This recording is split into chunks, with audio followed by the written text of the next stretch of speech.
of the crimes that Bill and Hillary Clinton are responsible for in Haiti? Haiti was used as a cover for foreign governments to funnel kickbacks of possibly hundreds of millions of dollars through the Clinton Foundation, done in exchange for favors that Hillary was doing for them as Secretary of State. The most devastating humanitarian crisis that Hillary Clinton faced during her tenure at the State Department was the tragic earthquake in Haiti. 250,000 people were estimated to have died, and in that a natural disaster creates opportunities for rebuilding to take place, but also for self-enrichment to take place. Up to $13 billion from international relief organizations were committed. But who were the beneficiaries of this? Hillary Clinton made visits to Haiti. And Bill Clinton was named co-chair of the Interim Haiti Recovery Commission. So this was clearly a Clinton operation from the beginning. The problem is that the Clintons had their own agenda. And Haitians complained almost immediately that they were shut out of the decision-making process. So you had contracts going to these relief organizations that were also involved with the Clinton Global Initiative. Sometimes the contractors had experience, sometimes they did not. You see that the people that are closest to the Clintons have made out very well from the Haitian earthquake. The rest of the country, the ordinary people of Haiti, not so much. An outrage there is growing over the largely failed reconstruction effort, despite the hundreds of millions of dollars in aid that has been collected and spent. And what took place, rather than rebuilding Haiti, was the self-enrichment by friends of the Clintons.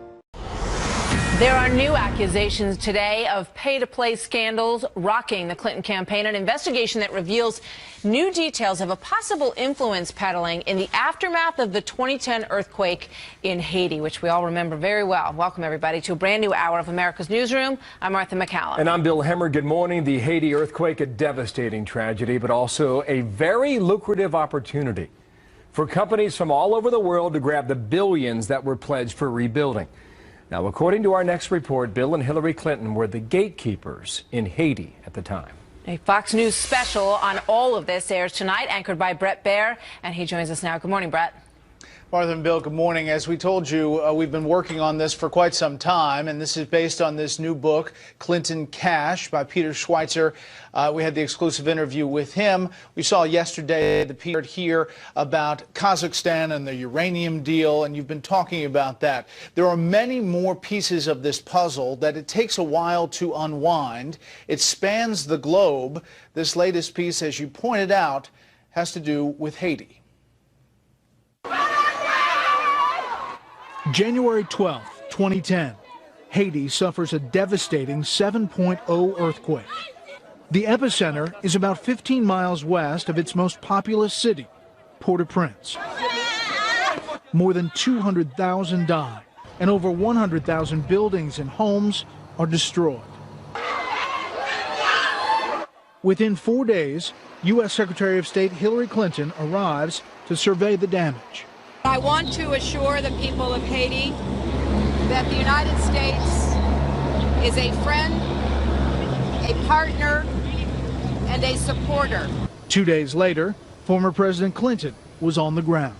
I hope that it will be rebuilt in a much stronger and more sustainable way, and I think the Haitians want that. Bill Clinton had previously been named UN Special Envoy for Haiti.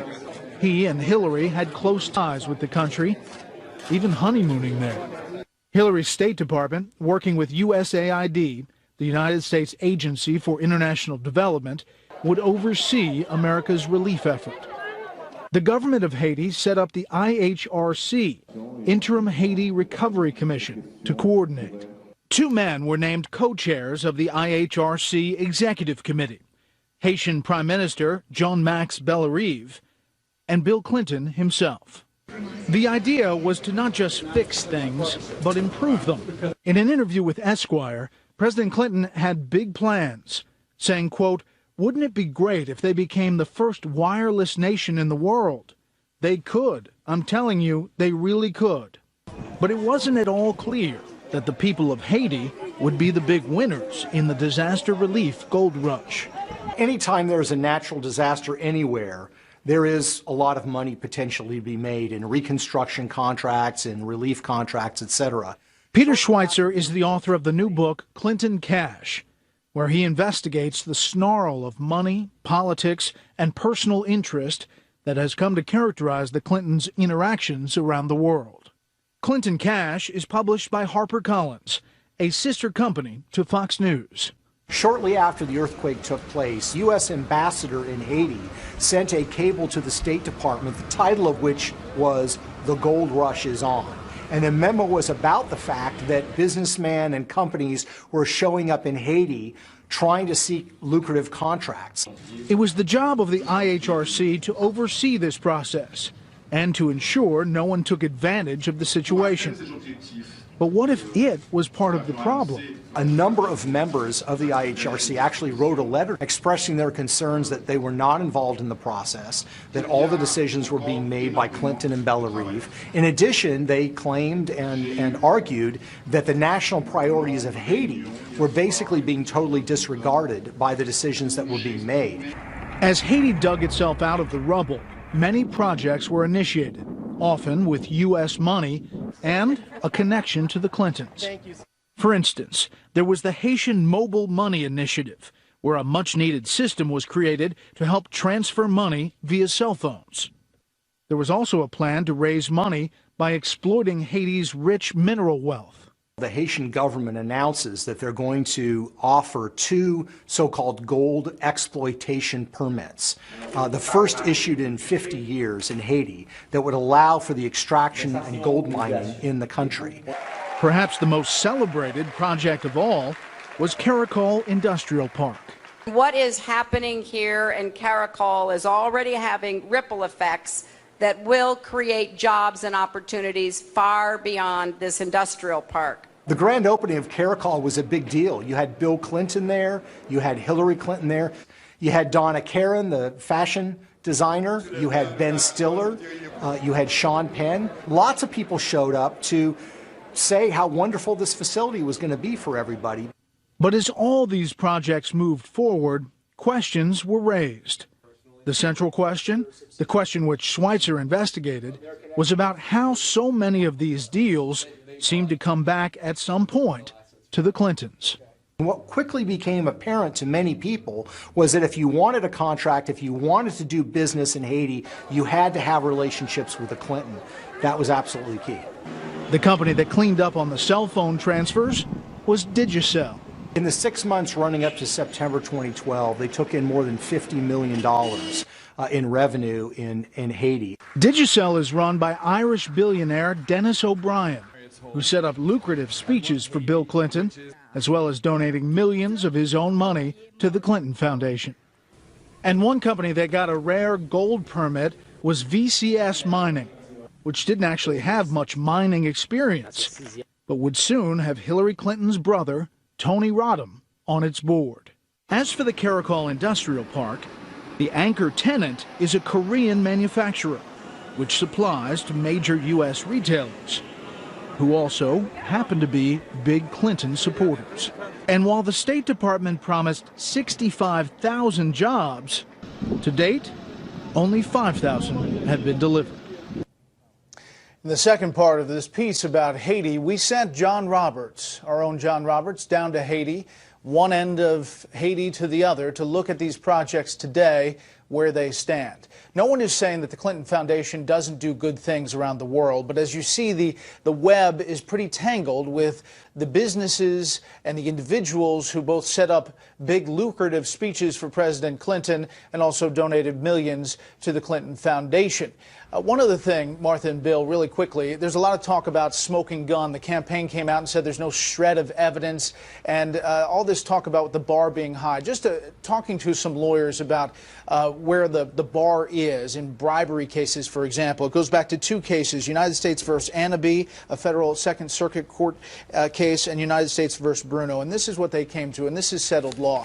Quote, in cases involving government officials, a jury can infer guilt from evidence of benefits received and subsequent favorable treatment. Now, that is the bar. You have to get there. There has to be an investigation. But it's important to point out that this is all serious stuff. Yeah. As Judge Napolitano said on your show, Senator Menendez has been indicted on what many would see as far less than the web that we're seeing here. But we'll see. Brett, thank you. We're looking forward to tonight. Thanks for being here. Okay. Sure. years since the devastating earthquake that ravaged Haiti, killing more than 316,000 people, leaving at least 1 million homeless. The country's slowly begun to build, but efforts have been slow in a country that was already one of the poorest in the Western Hemisphere before the earthquake hit. Critics have faulted the efforts of international donors, including the U.S., for failing to deliver on pledges while exerting excessive control of the reconstruction process. Former President Bill Clinton has played a major role in relief efforts, serving as the UN Special Envoy to Haiti and as co-chair of the interim Haiti Recovery Commission. Through his Clinton Foundation, the former president has helped fund a number of projects in Haiti. Well, a new investigative report from The Nation magazine takes a critical look at the Clinton Foundation's first Recovery Commission project in post-earthquake Haiti, the construction of shelters in the city of Léogâne. President Clinton first announced the project in a video on his foundation's website. Many of you have expressed your interest in the progress being made in Haiti as the nation continues to recover from the earthquake. I wanted to give you just a quick update of some of our ongoing efforts to help the people build back better. The recent cholera outbreak serves as a stark reminder of the urgency we face to address the strengthened reconstruction efforts in Haiti. After the outbreak, my foundation responded, allocating $1 million to the government so that we could move supplies down there in a hurry. In addition to the health outbreaks, the hurricane season remains a threat, especially to those still living in camps. My foundation has contributed $1 million there to the construction of emergency storm shelters in Léogâne. But according to a new expose in The Nation magazine, the shelters turned out to be a series of trailers beset with problems, including mold, shoddy construction, in one case, worrying levels of formaldehyde. The trailers are also built by the same company, Clayton Homes, that's currently being sued in the U.S. for providing formaldehyde-laced trailers to displaced residents after Hurricane Katrina. A student and teacher at a school housed in the trailers described the conditions there. The class gets so hot, kids get headaches, and we go to the teacher for him to give us painkillers. I believe that the Grand Foundation of Clinton, given that we're speaking of a school, Clinton would build latrines for us so that the children can go to the toilet safely, given that we're under the iron rule of cholera. It's not finished. It's not too late. We're waiting for a lot of things from Clinton, and Clinton can do good things for Haiti. That video clip is courtesy of The Nation magazine and the Canadian Centre for Investigative Reporting. Well, for more, we're joined by the journalists who broke the story, Isabel McDonald and Isabeau Doucette. Their piece, The Shelters That Clinton Built, is in the July 11th issue of The Nation magazine, online at thenation.com. Isabeau, talk more about what you found. Well, Clinton, this was one of the first projects of the commission, and there's been very little transparency and accountability despite all these buzzwords, you know, sustainable development, community consultation around this commission. It's kind of widely seen as very opaque and labyrinthian. So we thought we'd just pick one project and really investigate it. And since this was one of the first, and it was one of the few that's actually completed, we thought, you know, perfect. And what we found was, I mean, not only are these hurricane-proof shelters, trailers, which cannot be hurricane-proof according to, you know, U.S. standards, but, you know, they were riddled with any number of problems. They're extremely hot, they're leaking, there's mold, you know, there's visibly already starting to rot even though they're freshly installed. So we thought, given that Clinton himself was the one who coined this term, build back better, we're going to build back better Haiti. What does this mean for what's to come of the Commission's projects? Isabel McDonald, Clayton Homes, can you explain where these trailers came from and the problems they've had after Hurricane Katrina? Well, we've been requesting documentation of any bidding process from the Clinton Foundation, and we have not gotten documentation.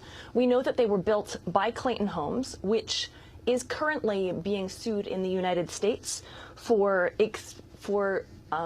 exposing Hurricane Katrina survivors to injurious levels of formaldehyde, which the plaintiffs in this FEMA formaldehyde lawsuit claim came as a direct result of them residing in trailers that Clayton Homes had sold to FEMA.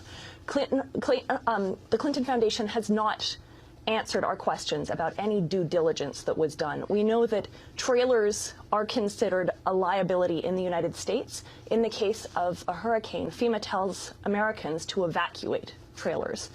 And so the real question is, how did Bill Clinton think that this would be acceptable in Haiti to provide these trailers as hurricane shelters, to buy them from a company facing this kind of lawsuit over formaldehyde? And what does it say about the reconstruction efforts in Haiti if the very first project approved by the commission that's supposed to ensure accountability and transparency in Haiti's rebuilding passes this kind of project, and Bill Clinton himself has his hands all over it, and he is the co-chair of this commission that is supposed to ensure that Haiti is built back better? We're going to have to leave it there, but we'll link to The Nation and your investigation. Isabel McDonald, Isabel Doucette, thank you very much. Haitian activists staged a protest outside Hillary Clinton's Manhattan office. The demonstrators claim billions of dollars were stolen through the Haiti Reconstruction Commission headed by Bill Clinton. They also say Haiti was used as a cover for foreign governments to funnel kickbacks of possibly hundreds of millions of dollars through the Clinton Foundation. They say it was done in exchange for favors that Hillary was doing for them as Secretary of State. They say they want their message to get out so Americans won't vote for her if she runs for president. We are telling the world of the crimes that Bill and Hillary Clinton are responsible for in Haiti, and we are telling the American people that the over 32,000 emails that Hillary Clinton said she deleted have evidence of the crimes they've committed. The demonstrators staged a rally in front of Bill Clinton's office in Harlem in January. It's been more than 4 years since a magnitude 7.0 earthquake devastated Haiti, and outrage there is growing over the largely failed reconstruction effort, despite the hundreds of millions of dollars in aid that has been collected and spent by the IHRC, the Interim Haiti Recovery Commission. Now, two prominent lawyers have petitioned a Haitian court demanding an audit of the commission and its manager, former President Bill Clinton. Wall Street Journal columnist Mary Anastasia O'Grady has been following this story and has the details. So, why are Haitians so unhappy? Well, the earthquake was in January 2010, so we're 4 years into this process. They were promised a lot, and they also know that a heck of a lot of money was spent. How much? What are we talking about? Well, you know, the Inter-American Development Bank claims that over 4 years, a total of $3 billion was dispersed to be managed by the Interim Haitian Recovery Commission. And what do they have to show for it? Almost nothing. Really? It's really a disaster. There were two components. There are two components that were important. One was they were supposed to build housing, okay, and that was primarily handled by USAID. USAID, after several years of hiring consultants and contractors, reported that they had to increase their budget by 65% and decrease the number of houses that they promised by 85%. That's how far off they were in their studies. They also built supposedly an industrial park in the north of the country, a very important industrial park, because part of what's supposed to be going on here is that Haiti would get up on its own 2 feet. Yeah, not just be a recipient of aid. Yeah, exactly. And so what do you need when you say I'm going to open an industrial park? You need roads. You need buildings. You need water. You need electricity. You need a port.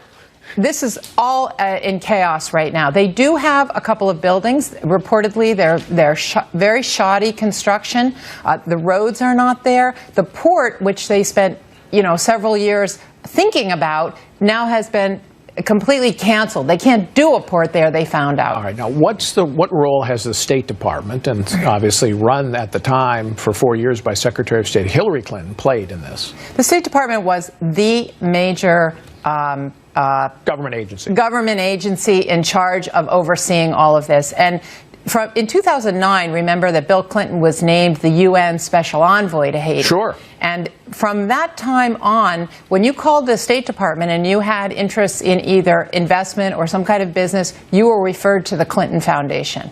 And subsequently, after the earthquake, basically the State Department took over everything, and Bill Clinton was the go-to guy for all of the transactions. And you reported a fascinating detail about Hillary Clinton's chief of staff at the State Department and former White House lawyer in the Clinton years, Cheryl Mills. Yes, well, that's the talk of Haiti, because everybody knows that Cheryl Mills went to Haiti more than 30 times in 4 years, which is a heck of a lot to go to one country when you're the chief of staff for the Secretary of State. Go ahead, you finish. Well, she was basically put in charge of the industrial park in the north of the country, which is a colossal failure. What response did you get from the Clinton Foundation and Bill Clinton when you called?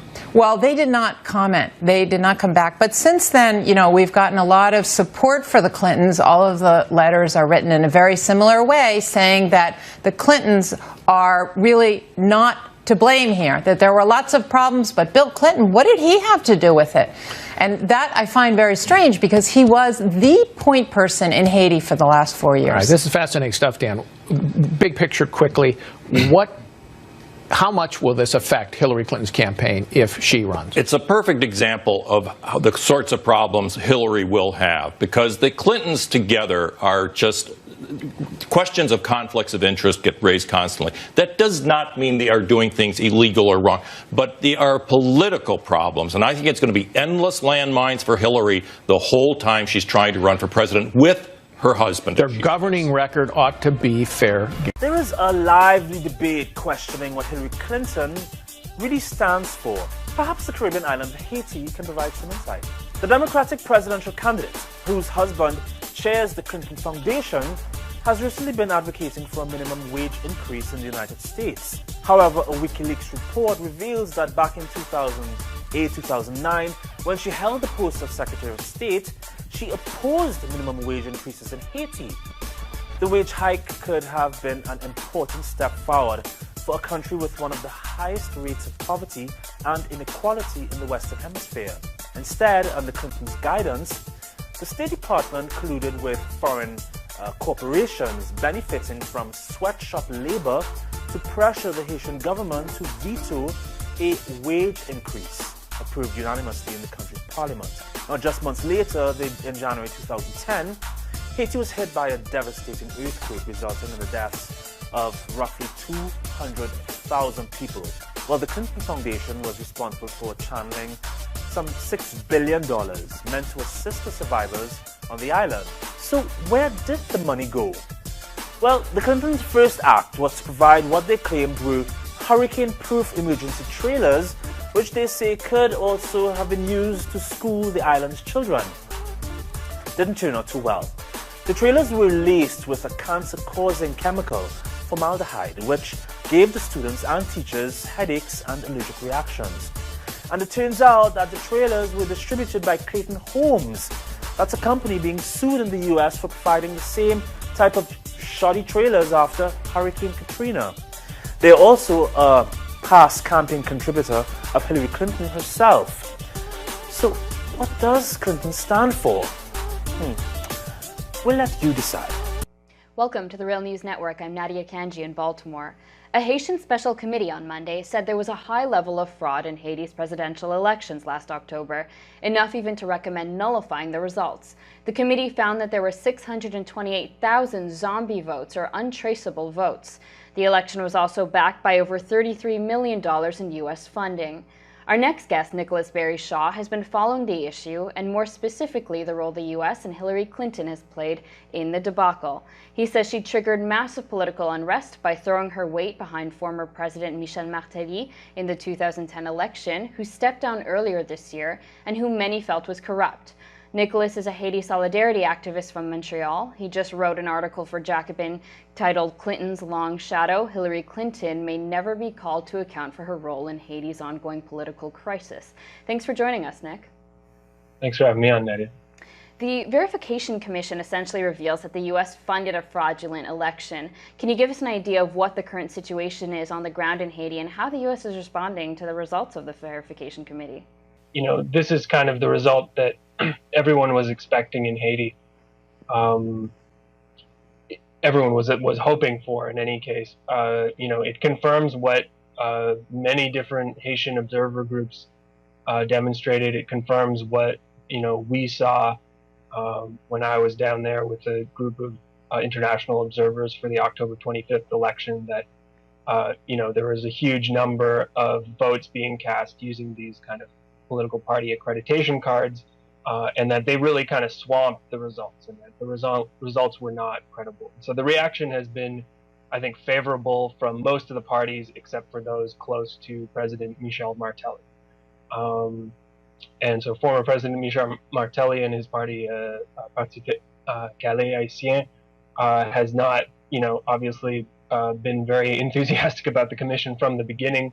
They're the party that's suspected of having organized most of the fraud, and they were the ones who had their candidate Jovenel Moïse in first place in the presidential election, which the commission is now recommended to be rerun. So they're obviously unhappy, and they're seeking in every way to discredit the election. As for the U.S., since the interim authorities were sworn in February, the U.S. and the other major aid donors to Haiti have cut off all non-humanitarian aid to the interim government. And the country was already in a kind of financial and budgetary crisis before that because of the mismanagement and corruption of the Martelly regime. So, it's just kind of adding to the pressure on the government to solve the elections crisis quickly and in a way that will please the U.S. So this isn't over by any stretch of the imagination. Can you tell me about Clinton's role more specifically in Haiti? Yeah, she was heavily involved in Haiti actually before the earthquake. Haiti was made kind of a centerpiece of the State Department's foreign policy after she took over in 2009. And that kind of role was really amplified after the earthquake and with the huge internationally funded reconstruction effort. In particular, she played a key role in getting Michel Martelly elected in 2011. In the 2010-2011 elections, there were, again, accusations of fraud. There were very low turnout. And according to the contested official results, Martelly had finished in third place. And so he wasn't going to the runoff.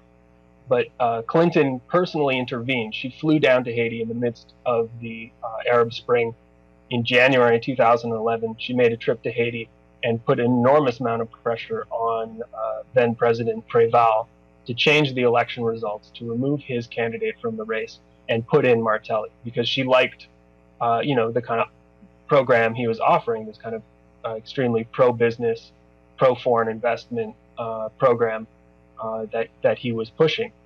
And Préval eventually relented under enormous pressure from the U.S. And Martelly, in the second round, became president. And all throughout his term, he was supported just extremely, extremely closely by the U.S. ambassador. First Kenneth Merton, and then Pam White, who was appointed by, both of whom were appointed by Hillary Clinton. So his regime really was a total creation of Hillary Clinton.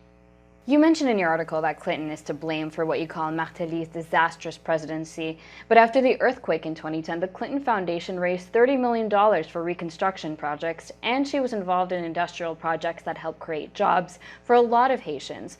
Some would say she supported Martelly's pro-business outlook so that she could work on these reconstruction efforts.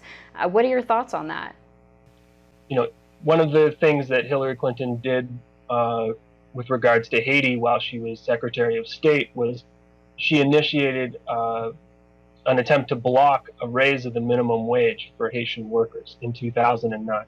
So the minimum wage was going to be raised from a paltry 26 cents an hour to, the princely sum of 61 cents an hour. And because this didn't fit with the kind of economic development policies that Hillary Clinton at state was pushing for Haiti, she had her ambassador oppose this move. And so they teamed up with the Haitian economic elite and with foreign multinationals that were working in Haiti, Hanesbrand, Levi's, and others who had subcontracting arrangements in Haiti. And they successfully fought this minimum wage increase. And that's something Bernie Sanders during this campaign he made a short kind of press release on his website about this, but the whole issue of Hillary's experience or foreign policy experience as it manifested in Haiti really hasn't been picked up by the Sanders campaign, I think as much as it should, because her record is really quite appalling when you look at it closely.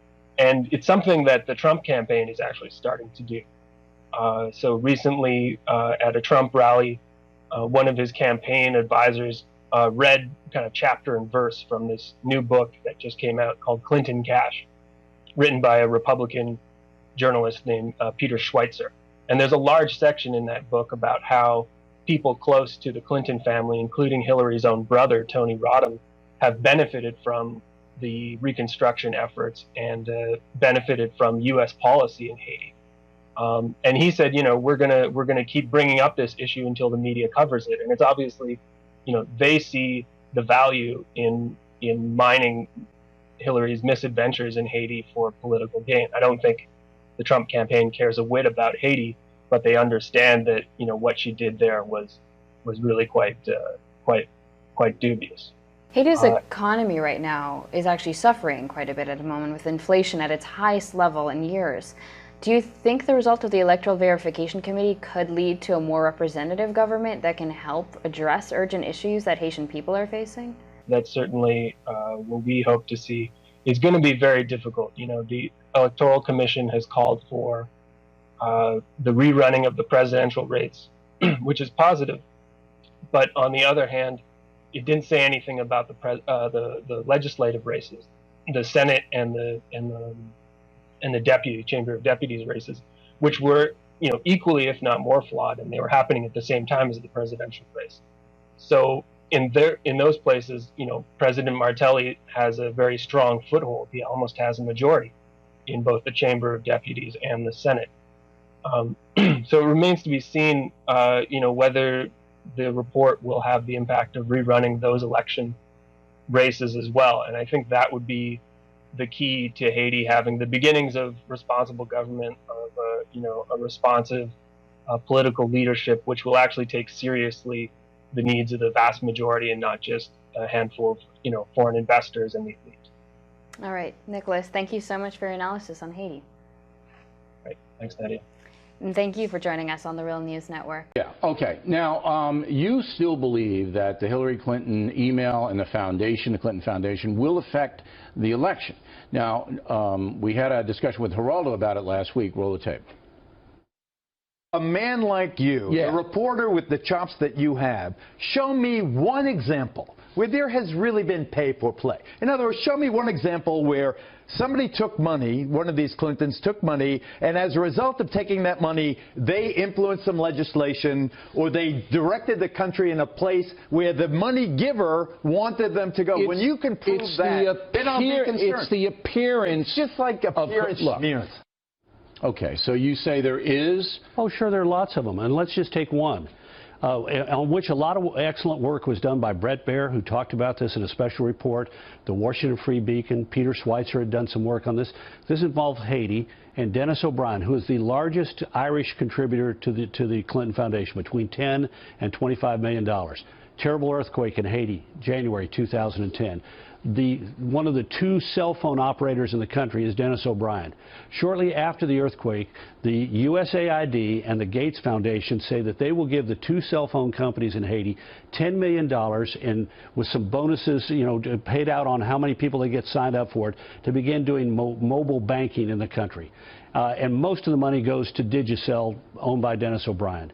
Shortly thereafter, the USAID Food for Peace program sets up a special deal where on the cell phones, they will literally give people free cell phones and Digicel service, and they can then access food shipments on Food for Peace program in Haiti using that. Shortly thereafter, O'Brien begins to help Bill Clinton get speeches, 1 in Jamaica, 3 in Ireland.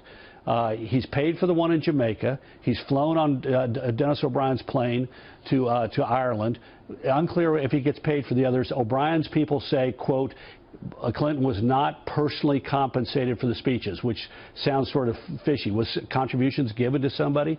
Shortly thereafter, the USAID begins a second program with Digicel, in which they begin to partner on rebuilding schools in Haiti. Now, in the news releases, they mention the amount of money that USAID is coming up with, but there's no mention of how much money Digicel is coming up with. But it gives them goodwill and a brand awareness around the country. During this period of time as well, Clinton is put on has made co-chairman of the official Haitian government reconstruction and recovery commission. This is Bill Clinton. Bill Clinton. Right. He is co-chairman of this group. Right. By 2012, the National Lottery is now on Digicel's phones. You can play the National Lottery with a slice of that going to Digicel. By 2014, he has made so much money that in April, Dennis O'Brien buys out his competitor and by October folds the company up and is the only cell phone provider in the entire country. And of Haiti. Of Haiti. And during that year, he then gives somewhere between $10 and $25 million to Clinton Foundation. We don't know the specific amount. And he pays himself $650 million in dividends because he personally owns this company and it's privately held. I got to wrap it up, but it's pretty convoluted. I mean, you'd have to have the FBI in this to just sort it all out. But it's all on the public record, articles. By the end of your program, I'll have them all up on my website. People can go make their own judgments about whether there's an appearance of a conflict of interest.